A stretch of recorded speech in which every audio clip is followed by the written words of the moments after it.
Okay. Cool. So Cece, thanks for coming through.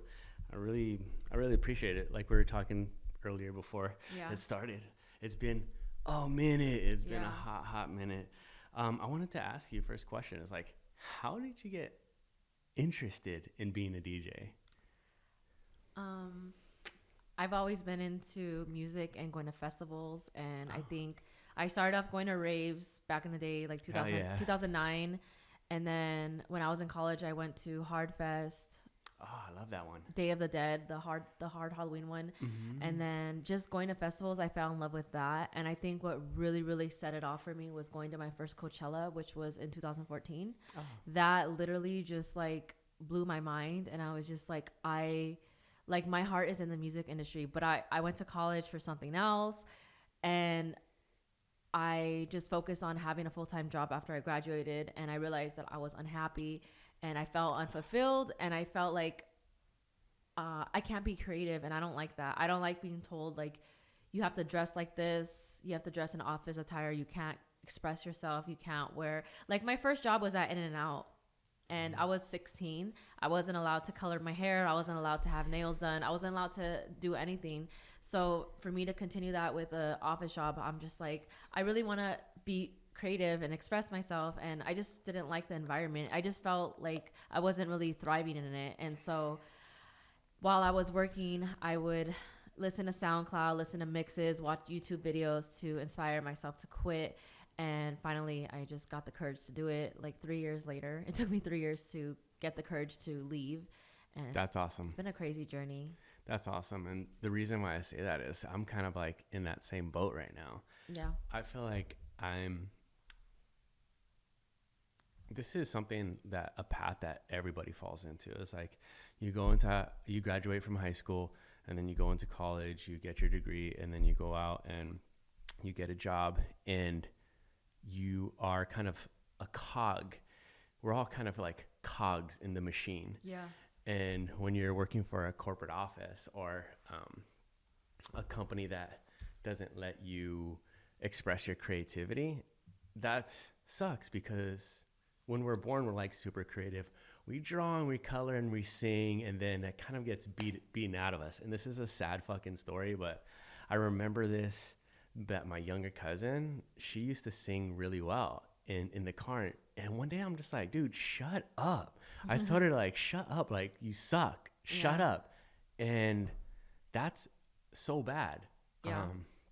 But that is kind of the path that kind of happens to all of us, unless you get lucky and you get in an environment where you're able to express your creativity. So one reason why I wanted to have you on is because I like to interview people who are doing things out of the norm or have some sort of like crazy story or like special skill. Yeah. And your story is rare. Like, you're one of the rare ones to get out of the corporation or out of the cog, so to speak, and do your own thing. Yeah. Since then, like, since you've moved out of like the corporate world, do you feel like you have been able to express more of your creativity? Oh my God. Like, I don't know how many times I've changed my hair. I used to have blue hair, then I had pink hair, and now I'm growing it out and I have braids. I can express myself. I get to brand myself the way I want to, and I get to be my own boss and wake up. I have my own apartment, and I get to make my own schedule and just express myself and work on my own projects. And I feel like every project I'm working on is for myself. It's not like I'm not building someone else's dream. I'm building my own dream, and everything I'm doing contributes to that. And in the process, I'm meeting amazing people that inspire me and make me better. And I'm just attracting these blessings into my life. And if I were to have settled into something that I wasn't happy in, I wouldn't have met all these amazing people. Or let's just talk about how many cities I've been to in 1 year. Like, I never imagined I would go to those cities. I've been going on tour for a reggaeton party, but even before that, I was always getting booked out of state. So I've been experiencing new cities, new cultures. I've been on the East Coast a lot, and I'm just like, wow, if I never took a chance, I would have never been to these cities. Like, just 2023 alone, I honestly don't even know how many cities I went to, but I got to cross a lot of places off my bucket list. Like, I went to Chicago, Nashville, Rhode Island, Washington, D.C., like 3 or 4 times, Philadelphia, Texas. Like I went to so many states. It's so crazy. Awesome. There's like literally only a handful of places I haven't been to at this point. Like, Yeah. but I'm just like, I'm so glad that I took that chance on myself. And I'm the type of person that I'm not complacent. Like if I'm not happy, I'm going to do something about it. And I remember when I was in college, I was in such a rush to graduate. Like, okay, I want to move on to the next chapter. And then I remember I had my first 40-hour work week because in college I was working 3 days a week. So I had my first 40-day work week, and I remember like looking around the office, and I'm like, everyone here looks miserable. They're just counting down the clock till 4:30 or 5 o'clock, whatever it is, and they're counting down till Friday. It's just you're just counting down until you could be happy, and it's like, who wants to live like that? Who wants to wait till Friday to be happy? Like, to be honest, my favorite day of the week is Monday. Everyone in the office world hates Mondays. I love Mondays because for me, that's a day for me to reset and just take a break and catch up on things and set new goals for the week. So I love Mondays. And I remember like looking around, there was no windows, no sunlight. It was just like a bunch of cubicles, and I'm like, this is what I'm supposed to do for the rest of my life. There's no way. Like I'm destined for so much more than this. And I know that I'm a powerful person, so I can make my dreams happen. Like whatever I want to do, I can do it. I just need to figure out like what tools I need, and I need to believe in myself. And I definitely have to say, like, I met someone that's kind of like she's like a spiritual advisor slash therapist. She's a combination of a lot of things, but she started off with Reiki energy healing work. And I got really lucky that I met with her around 2016, 2017, when I was really lost. I had just quit my job and I was not getting any gigs. I was really broke. I was struggling to survive in LA. And I met her at the time that I was just at a low point. And to this day, I still meet with her. Like my goal for 2024 is to meet with her every month. So just having her on my side has helped me to check in with my goals and my energy and my beliefs and the way I speak to myself, and just having this belief, because if I didn't believe in myself, I wouldn't be where I am now, because I didn't really have a lot of support, to be honest. Like I didn't get support from, my family, which is, it's fine. I know my dad, like he never really believed in me being a DJ, and I'm like, okay, then I don't need to talk about like my job with you. But I think he's at a point where it's like, okay, you're always traveling, your rent's paid. Like I think he sees like, okay, I made something out of it. And I know people tell him for me like, oh my gosh, you should be proud of her. But yeah, I think I'm doing pretty well. Yeah, I've been seeing a lot of your posts and seeing that you've been here and there on Facebook is kind of where I've been catching it. Yeah. And so that I was like, dude, let me like hit up CC and see what she's been up to. And congratulations on where you're at right now. Mm-hmm. Because the first time we met, we did a podcast 3 years ago during COVID or something. And it was, you're right, like your energy is a lot different. I felt like you were kind of like at a point in your life where you were trying to still like find out what's going on. COVID had shut down the entire world. So it's like, fuck, like what's next? Like what do I do? That's interesting with your spiritual advisor. How does she, because they say, like you are who your friends are. And if you're going to surround yourself with a specific type of energy, that's going to rub off on you. So this person who is like your spiritual advisor or mentor or whatever you want to call it, like what does meeting with her do for you? It does so many things. Like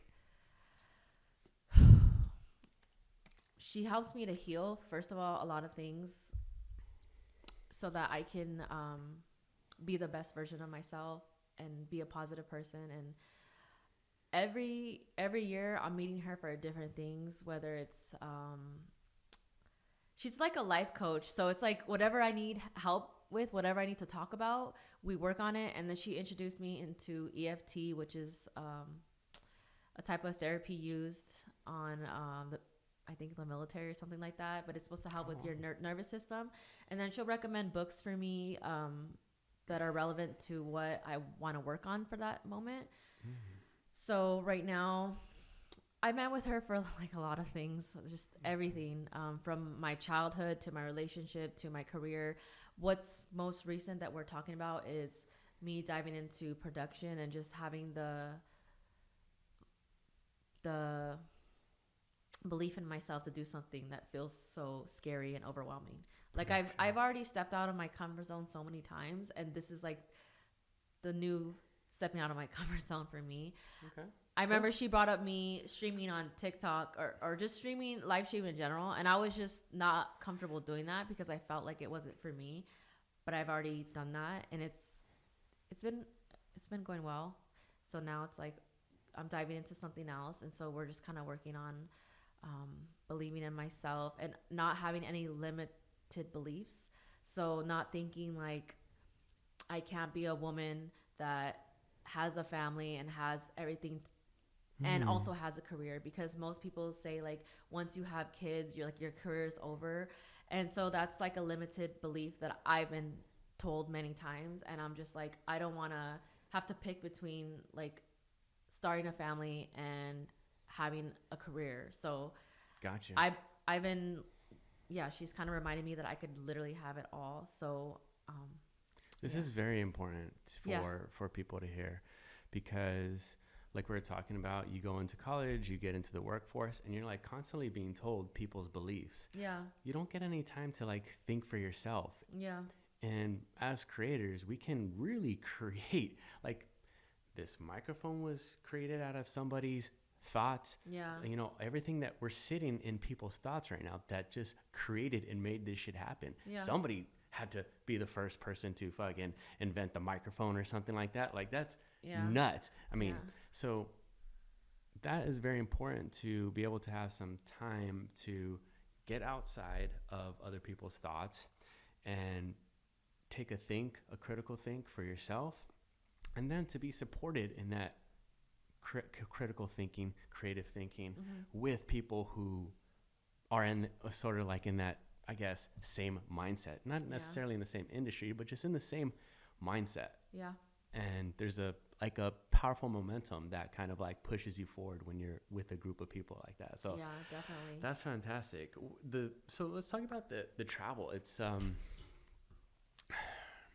and we're at 12 minutes. I'm gonna try to go to like 25 minutes. So halfway done or so. But the travel is fascinating. Had you not gotten to travel much before this? Growing up, we never went anywhere except for TJ, or I went to Vegas once when I was a kid, but I never traveled growing up. My first trip was like when I was a teenager, but I went through the church, and I kind of just went because I really wanted to leave the country and just I really wanted to explore what's out there. And even like I don't even want to throw my dad under the bus, but I remember in college, like I wanted to leave the country to study abroad, and he was just kind of like, oh, you don't want to do that. It was just kind of like discouraging me. I've experienced a lot of discouragement from different people, but I'm telling you, like, my self-love and my like worth is so high that I'm not going to let anyone tell me what I can and can't do at this point. And I started traveling here and there when I was working my 9 to 5. I remember like my friends would go on trips, and I'd be like, how do they afford to travel and like pay rent? Like, I don't understand. And I struggled to go on, like I would go on a trip once a year. I went to Hawaii for the first time, and I was like, you know, amazed. And now I'm in a different state every month, sometimes every 2 weeks. And sometimes I'll be in multiple states in a weekend, and everything's covered. So it's like, not only am I getting paid to do it, but everything's covered. So I'm going from like, how do I afford to go on a trip, to like, it's paid for, and then I get to do what I love, and I get to see the city in a different way.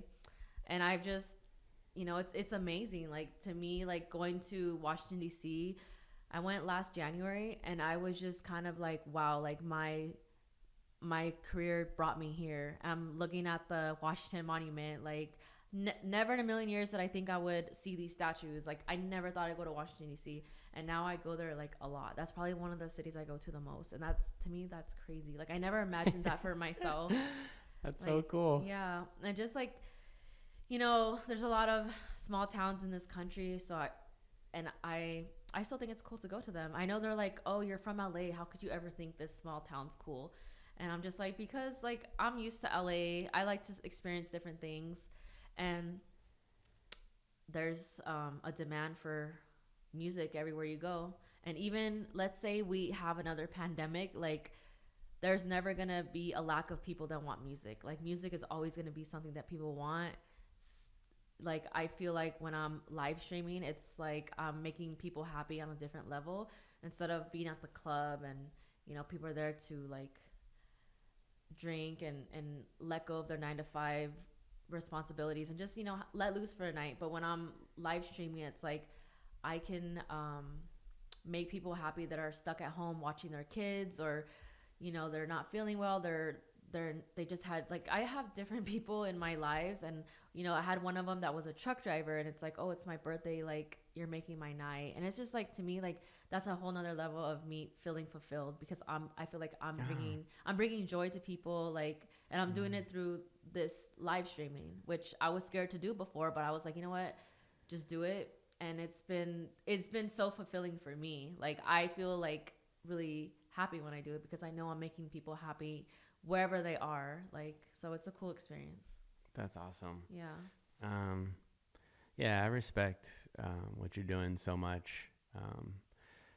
I told you, and I'm at a point in my life where it's like, man, the work that I'm doing is not very fulfilling. Yeah. And it's a great time for me to kind of like get back into podcasts. This is something that I really enjoy doing, like helping people share their stories and then sharing that with because this is going to reach, my podcast is not huge or whatever, but the people who do watch it are going to see hopefully some sort of idea, kind of like a light bulb pop up, because the stuff that you're doing is very rare, and it's very admirable.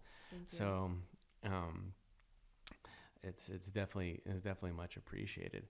So when you say like you're going to these different towns, has it helped like shift your perspective at all? I say that because I've had the opportunity to travel. Like one of the first trips that I took was to when I was like 18 to TJ, and we went to Rosarito. But whenever I went down, I had not traveled much. I think I had went to Chicago once, and then Vegas maybe once or twice. But before that, not much traveling at all. So just really like stuck to my region, and you kind of stay like closed-minded to the environment that you're in. Yeah. And when you travel, that's just another, like, it opens your mind. Yeah, it opens your mind. Like, oh damn, like other people live like this, whether it's good or bad. And so when I went to TJ, some 3-year-old girl came up to me and she was like trying to sell me gum. She's like, chicle, and I saw her mom kind of just like watching her sitting, down on the curb. I'm like, fuck, like this is the wild. Hustle's real out there. Yeah, like the hustle is real. Like they're working at a very young age, and it helps to enhance your perspective and be grateful for what you have. The thing about Mexican culture is that we're taught to work hard, but sometimes like it's like the older generation, to them hard work is physical labor, like construction or working on houses or landscaping or working in a factory. And to them, being a DJ, being an artist, being a creative is not really a real job. So it's like they don't understand it. So it's just like a different generation. And what I've learned is you don't have to work so hard. You just have to, I mean, in the beginning you do, but eventually you could have that goal where you don't work as hard because you've like manifested what you want. And so, yeah, there was a point where I killed myself trying to build my name. I was DJing 2 to 3 times a night, and I was just like doing the most. I was doing a day party, then I would do 2 events at night. I did that around like after COVID, right? Because I was hustling, I was trying to build my name, and then gradually it's like, okay, charge more, DJ less, and then eventually it's like, okay, only focus on big bookings. And then I just kept raising my rate. I wrote down like, this is how much I want to make, and at the time it sounded like a big number, but now it's like, because of this number, like people are willing to pay it because of like my worth and like the branding I've done and the work I put in. And now I'm able to afford my own place in LA, which is rare. Like it's really hard to afford rent in LA with one job, like is unheard of. And not having roommates, like that's hard. Like I don't know anybody that doesn't have a roommate, like honestly. Like, and so I'm always grateful because it took so much. Like I've lived in like, I've had all these crazy living situations just to survive in LA. And now I have my own place. So I take advantage and I live stream. I can meditate in there. I have peace and quiet and I don't have like, anyone bothering me. Like I could just, focus on my creative projects and stuff like that. Yeah. I definitely want to leave the country. That's my goal for 2024 is leave the country. But anything in mind? I want to go to Colombia. Colombia? Yeah, Mexico. Like I've been to Mexico, but like more cities. Yeah. Yeah. That's awesome. Yeah, I want to go to Colombia too. The furthest that I've been to South America, close to South America, is Costa Rica. You ever been there? I've been there, yeah. Oh, dude, yeah. Costa Rica's sick. Yeah. Yeah, it's beautiful. The people are really nice and down to earth too, and a beautiful landscape, a lot of green and rain. Very peaceful. Yeah. Yeah, that's awesome. What was I gonna say? You said something pretty funny. You're like doing the most. I love that saying. It's so fucking funny. Yeah. I was just like, you're getting after it. You're getting after it. Yeah. You were trying to build your name. Yeah. And you know what? Like DJs in LA, to some people, they think it looks good. Like, oh, I'm so booked. But when you're killing yourself with bookings, the quality of your sets kind of go down. Oh, yeah, that makes sense. Because you're tired. Mm-hmm. You're just trying to get through like the sets. So what I've been told is you should focus on delivering a great show and DJing less. So that's been my focus the past like couple years, is like trying to focus on like bigger events and putting on a good show.